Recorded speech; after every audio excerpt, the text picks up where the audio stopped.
ಕರ್ನಾಟಕ ಪರೀಕ್ಷಾ ಪ್ರಾಧಿಕಾರವು ಕರ್ನಾಟಕದ ಸರ್ಕಾರದ ಪರವಾಗಿ ಗ್ರಾಮ ಆಡಳಿತ ಅಧಿಕಾರಿ ಹುದ್ದೆಗಳಿಗೆ ಅರ್ಜಿಗಳನ್ನು ಕರೆದಿದ್ದಾರೆ. ಈ ಗ್ರಾಮ ಆಡಳಿತ ಅಧಿಕಾರಿಗಳ ಒಟ್ಟು 572 ಹುದ್ದೆಗಳಿದೆ ರಾಜ್ಯದಲ್ಲಿ ಅಂತ ಅವರು ತಿಳಿಸಿದ್ದಾರೆ.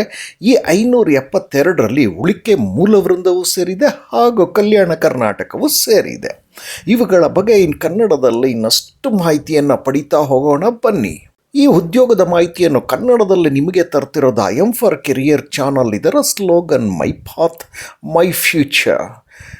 ಈ ಚಾನಲ್ಗೆ ನೀವು ಸಬ್ಸ್ಕ್ರೈಬ್ ಮಾಡಿಕೊಂಡು ನೋಟಿಫಿಕೇಷನ್ ಬೆಲ್ ಒತ್ತೋದ್ರಿಂದ ನಿಮಗೆ ಜಾಬ್ ಇನ್ಫಾರ್ಮೇಷನ್ಸು ನಿರಂತರವಾಗಿ ಸಿಗ್ತಿರುತ್ತೆ, ಕನ್ನಡದಲ್ಲಿ ಸಿಗುತ್ತೆ. ಇಂತಹ ಉದ್ಯೋಗದ ಮಾಹಿತಿಗೆ ಒಂದು ಲೈಕ್ ಬಟನ್ ಕೊಡೋದು ಮತ್ತು ಎಲ್ಲರೊಂದಿಗೆ ಹಂಚಿಕೊಳ್ಳೋದು ಮಾತ್ರ ಮರಿಬೇಡಿ. ಈ ಉಳಿಕೆ ಮೂಲ ವೃಂದದಲ್ಲಿ 505 ಹುದ್ದೆಗಳಿದ್ದರೆ ಕಲ್ಯಾಣ ಕರ್ನಾಟಕದಲ್ಲಿ 67 ಹುದ್ದೆಗಳಿದೆ ಅಂತ ಅವರ ನೋಟಿಫಿಕೇಷನ್ ತಿಳಿಸ್ತಾ ಇದೆ. ಇಲ್ಲಿ ನೀವು ಗಮನಿಸಬೇಕಾಗಿರುವಂಥದ್ದು ಉಳಿಕೆ ಮೂಲ ವೃಂದ ಅಂದ್ರೇನು, ಕಲ್ಯಾಣ ಕರ್ನಾಟಕ ಅಂದ್ರೇನು ಅಂತ. ಕರ್ನಾಟಕವನ್ನು ಈ ರೀತಿಯ ಹುದ್ದೆಗಳನ್ನು ಭರ್ತಿ ಮಾಡಲಿಕ್ಕೆ 2 ಭಾಗಗಳನ್ನಾಗಿ ಮಾಡಿದ್ದಾರೆ.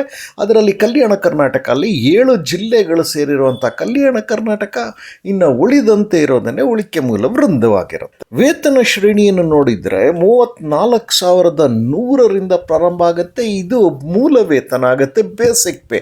ಇದಕ್ಕೆ HRA DA ಅದು ಇದೆಲ್ಲ ಸೇರಿದಾಗ ನಿಮಗೆ ಖಂಡಿತವಾಗಿಯೂ ಕೈ ತುಂಬ ಸಂಬಳ ಬರುವಂತಹ ಹುದ್ದೆ ಆಗಿದೆ ಇದು. ಇನ್ನು ಆನ್ಲೈನ್ನಲ್ಲಿ ಅರ್ಜಿ ಸಲ್ಲಿಸಬೇಕಾಗತ್ತೆ. ಇದು ಕಡೆ ದಿನ ಯಾವತ್ತು ಅಂತ ನೋಡಿದ್ರೆ ಜುಲೈ 30ನೇ ತಾರೀಕು ಲಾಸ್ಟ್ ಡೇಟ್ ಅಂತ ಕೊಟ್ಟಿದ್ದಾರೆ. ಸೊ ಆನ್ಲೈನ್ನಲ್ಲಿ ಅರ್ಜಿ ಸಲ್ಲಿಸೋದಕ್ಕೆ ಲಿಂಕ್ಗಳೆಲ್ಲ ಎಲ್ಲಿದೆ ಅಂತಂದರೆ ಕೇವಲ 1 ನಿಮಿಷದಲ್ಲಿ ನಾನು ಎಲ್ಲವನ್ನು ಕೊಡ್ತಾ ಇದ್ದೇನೆ.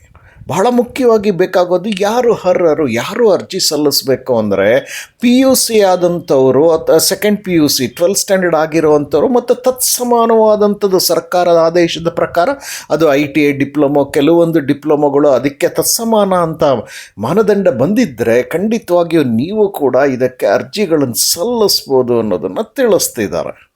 ವಯೋಮಿತಿಯನ್ನು ನೋಡಿ ಗರಿಷ್ಠ 40 ಆಗಿರಬೇಕು ಅಂತಂದರೆ ಇದು ಜನರಲ್ ಕ್ಯಾಂಡಿಡೇಟ್ಗಾಯಿತು ಗರಿಷ್ಠ 40. ಹಾಗೆ SC STಗಳಿಗೆಲ್ಲ ಬಂದಾಗ 45 ಗರಿಷ್ಠ ಅಂತ ತಿಳಿಸ್ತಿದ್ದಾರೆ. ಬಹಳ ಮುಖ್ಯವಾಗಿ ಗಮನಿಸಬೇಕಾಗಿರೋದು ಈ ಗರಿಷ್ಠ ವಯೋಮಿತಿ ಇದೆಯಲ್ಲ, ಅದರಲ್ಲೂ ಸರ್ಕಾರದ ಕೆಲವು ಆದೇಶದ ಪ್ರಕಾರ ಅದರಲ್ಲೂ ಸಡಿಲಿಕೆ ಬೇಕು ಅಂದರೆ ನೀವು ಸರ್ಕಾರದ ಆದೇಶಗಳನ್ನೆಲ್ಲ ಪಾಲಿಸ್ತೀವಿ ಅನ್ನೋದನ್ನು ಕೂಡ ಅವರು ತಿಳಿಸಿದ್ದಾರೆ.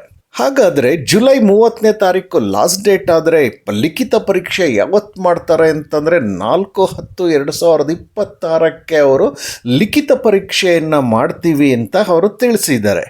ಈ ಲಿಖಿತ ಪರೀಕ್ಷೆ 2 ರೀತಿಯಾಗಿರುತ್ತೆ. ಒಂದು ಆಫ್ಲೈನ್ನಲ್ಲಿರುತ್ತೆ, OMR ಮಾದರಿಯ ಲಿಖಿತ ಪರೀಕ್ಷೆ ಇರುತ್ತೆ. 2ನೇದು ಕನ್ನಡ ಭಾಷಾ ಪರೀಕ್ಷೆ ಕೂಡ ಇರುತ್ತೆ. ಬನ್ನಿ ಇದ್ರ ಬಗ್ಗೆ ಮತ್ತಷ್ಟು ಮಾಹಿತಿಯನ್ನು ಪಡಿತಾ ಹೋಗೋಣ. ಇಂತಹ ಉದ್ಯೋಗದ ಮಾಹಿತಿಗೆ ನೀವೊಂದು ಲೈಕ್ ಬಟನ್ ಕೊಡಿ ಹಾಗೂ ಎಲ್ಲರೊಂದಿಗೆ ಹಂಚಿಕೊಳ್ಳಿ. ಇನ್ನು ಪತ್ರಿಕೆಗಳು ಎಷ್ಟಿರುತ್ತೆ ಅಂದರೆ 4ನೇ ತಾರೀಕು 4/10/2026 ಏನು ಪರೀಕ್ಷೆ ಮಾಡ್ತಾ ಇದ್ದಾರೆ ಆಫ್ಲೈನ್ನಲ್ಲಿ OMR ಶೀಟಲ್ಲಿ. ಅಲ್ಲಿ 2 ಪತ್ರಿಕೆಗಳಿರುತ್ತೆ, ಪತ್ರಿಕೆ 1 ಪತ್ರಿಕೆ 2 ಅಂತ. OMR ಶೀಟಿನ ಆಫ್ಲೈನ್ ಪತ್ರಿಕೆ ಆಗಿರುತ್ತೆ ಇಲ್ಲಿ. ಸೊ ಈ ಪತ್ರಿಕೆ ಮೊದಲನೇ ಪತ್ರಿಕೆಗೆ ಏನೆಲ್ಲ ಓದ್ಕೊಂಡಿರಬೇಕು ಅಂದರೆ ಪ್ರಚಲಿತ ಘಟನೆಗಳಿಗೆ ಸಂಬಂಧಪಟ್ಟಂತೆ ಸಾಮಾನ್ಯ ಜ್ಞಾನ, ದೈನಂದಿನ ಗ್ರಹಿಕೆಯ ವಿಷಯಗಳು, ಕರೆಂಟ್ ಅಫೈರ್ಸ್, ಭಾರತದ ಸಂವಿಧಾನದ ಸ್ಥೂಲ ನೋಟ, ವಿಶೇಷವಾಗಿ ಕರ್ನಾಟಕಕ್ಕೆ ಸಂಬಂಧಿಸಿದಂತೆ ಭಾರತದ ಇತಿಹಾಸ, ಭಾರತದ ಭೂಗೋಳ, ರಾಜ್ಯ ಮತ್ತು ಪ್ರಾದೇಶಿಕ ಆಡಳಿತ, ಗ್ರಾಮೀಣಾಭಿವೃದ್ಧಿ, ಪಂಚಾಯತ್ ರಾಜ್ ಸಂಸ್ಥೆಗಳು ಮತ್ತು ಗ್ರಾಮೀಣ ಸಹಕಾರ ಸಂಸ್ಥೆಗಳಿಗೆ ಸಂಬಂಧಿಸಿದ ಉಪಕ್ರಮಗಳನ್ನು ಒಳಗೊಂಡಂತೆ ಕರ್ನಾಟಕದ ಆರ್ಥಿಕತೆಯ ಅಭಿವೃದ್ಧಿ ಹಾಗೂ ಕರ್ನಾಟಕ ಪರಿಸರ ಸಂಬಂಧಿ ಸಮಸ್ಯೆಗಳು ಮತ್ತು ಅಭಿವೃದ್ಧಿ. ಇಷ್ಟು ಪತ್ರಿಕೆ 1ರಲ್ಲಿದ್ದರೆ ಪತ್ರಿಕೆ 2ರಲ್ಲಿ ಸಾಮಾನ್ಯ ಕನ್ನಡ, ಇಂಗ್ಲಿಷ್ ಮತ್ತು ಕಂಪ್ಯೂಟರ್ ಜ್ಞಾನದ ಬಗ್ಗೆ ಇರುತ್ತೆ ಅನ್ನೋದನ್ನು ಅವರು ತಿಳಿಸ್ತಿದ್ದಾರೆ. ಬಹಳ ಮುಖ್ಯವಾಗಿ ನೀವು ತಿಳ್ಕೊಳ್ಬೇಕಾಗಿರೋದು ನೋಟಿಫಿಕೇಷನ್ ಓದಬೇಕಾದ್ರೆ ಋಣಾತ್ಮಕ ಮೌಲ್ಯಮಾಪನ ಅಂದರೆ ನೆಗೆಟಿವ್ ಮಾರ್ಕಿಂಗ್ ಅದು ಯಾವ ಥರ ಇರುತ್ತೆ ಅನ್ನೋದನ್ನು ಚೆನ್ನಾಗಿ ತಿಳ್ಕೊಳ್ಳಿ. ಹಾಗೂ ಕನ್ನಡ ಭಾಷಾ ಪರೀಕ್ಷೆ ಇದೆಯಲ್ಲ, ಈ ಪತ್ರಿಕೆ 1 ಪತ್ರಿಕೆ 2 ಆದ ನಂತರ ಕನ್ನಡ ಭಾಷಾ ಪರೀಕ್ಷೆ ಇರುತ್ತೆ. ಯಾರಿಗೆ ವಿನಾಯಿತಿ ಸಿಗುತ್ತೆ ಅನ್ನೋದನ್ನು ನೀವು ನೋಟಿಫಿಕೇಷನ್ನು ನಾನು ಇನ್ನೊಂದು ಅರ್ಧ ನಿಮಿಷದಲ್ಲಿ ಹೇಳ್ತೀನಿ, ಅಲ್ಲಿ ನೀವು ಚೆನ್ನಾಗಿ ತಿಳ್ಕೊಳ್ಬೇಕಾಗಿರುತ್ತೆ. ಇಲ್ಲಿ ಒಂದು ವಿಶೇಷತೆ ಏನು ಅಂದರೆ ನೀವು ಅರ್ಜಿಗಳನ್ನು ಸಲ್ಲಿಸಬೇಕಾದ್ರೆ ಕರ್ನಾಟಕ ಕರ್ನಾಟಕದಲ್ಲಿ 31 ಜಿಲ್ಲೆ ಇದ್ದರೆ ನೀವು ಎಲ್ಲ ಜಿಲ್ಲೆಗಳಿಗೂ ಸಲ್ಲಿಸುವಾಗಿಲ್ಲ, ಯಾವುದಾದ್ರೂ ಒಂದು ಜಿಲ್ಲೆಗೆ ಅರ್ಜಿ ಸಲ್ಲಿಸಬೇಕಾಗತ್ತೆ ಅಂತ ಅವ್ರ ನೋಟಿಫಿಕೇಷನಲ್ಲಿ ಹೇಳಿದ್ದಾರೆ.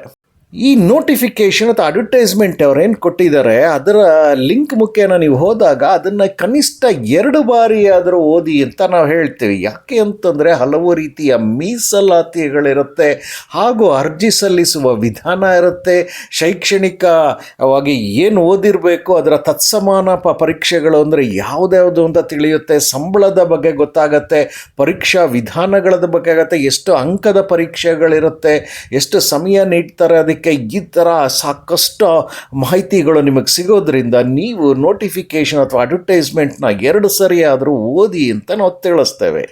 ಕಡೆಯದಾಗಿ ನಿಮಗೆ ಬೇಕಾಗೋದು ನೋಟಿಫಿಕೇಷನ್ ಲಿಂಕು, ವೆಬ್ಸೈಟ್ ಲಿಂಕು, ಅಲ್ಲದೆ ಆನ್ಲೈನಲ್ಲಿ ಅಪ್ಲೈ ಮಾಡುವ ಲಿಂಕು ಎಲ್ಲದೂ ನಿಮಗೆ ಬೇಕಾಗುತ್ತೆ. ಅದೆಲ್ಲವನ್ನು ನಾನು ಡಿಸ್ಕ್ರಿಪ್ಷನ್ ಬಾಕ್ಸ್, ಈ ವಿಡಿಯೋದ ಡಿಸ್ಕ್ರಿಪ್ಷನ್ ಬಾಕ್ಸ್ ಅಂದರೆ ನೀವು ಲಿಂಕ್ ಮುಖೇನವೇ ವಿಡಿಯೋನ ನೋಡಿದಾಗ ಮಾತ್ರ ವಿಡಿಯೋ ಕೆಳಗಡೆ ನಿಮಗೆ ಎಲ್ಲ ಡಿಸ್ಕ್ರಿಪ್ಷನ್ ಬಾಕ್ಸ್ ಇರುತ್ತೆ, ವಿವರಣೆ ನೀಡುವಂಥ ಜಾಗ, ಅಲ್ಲಿ ನಾನು ಎಲ್ಲ ಲಿಂಕ್ಗಳನ್ನು ಕೊಟ್ಟಿದ್ದೇನೆ. ಈ ಮಾಹಿತಿಯನ್ನು ಕನ್ನಡದಲ್ಲಿ ಹೊತ್ತು ತಂದದ್ದು I am for career channel. ಇದರ slogan my path my future. ಇದಕ್ಕೆ ನೀವು ಸಬ್ಸ್ಕ್ರೈಬ್ ಮಾಡಿಕೊಂಡು ನೋಟಿಫಿಕೇಷನ್ ಬೆಲ್ ಹೊತ್ತೋದ್ರಿಂದ ನಿಮಗೆ ಕನ್ನಡದಲ್ಲಿ ಉದ್ಯೋಗದ ಮಾಹಿತಿ ನಿರಂತರವಾಗಿ ಸಿಗುತ್ತೆ. ಇಂತಹ ಕನ್ನಡದ ಉದ್ಯೋಗದ ಮಾಹಿತಿಗೆ ಒಂದು ಲೈಕ್ ಬಟನ್ ಕೊಟ್ಟು ಎಲ್ಲರೊಂದಿಗೆ ಹಂಚಿಕೊಳ್ಳಿ.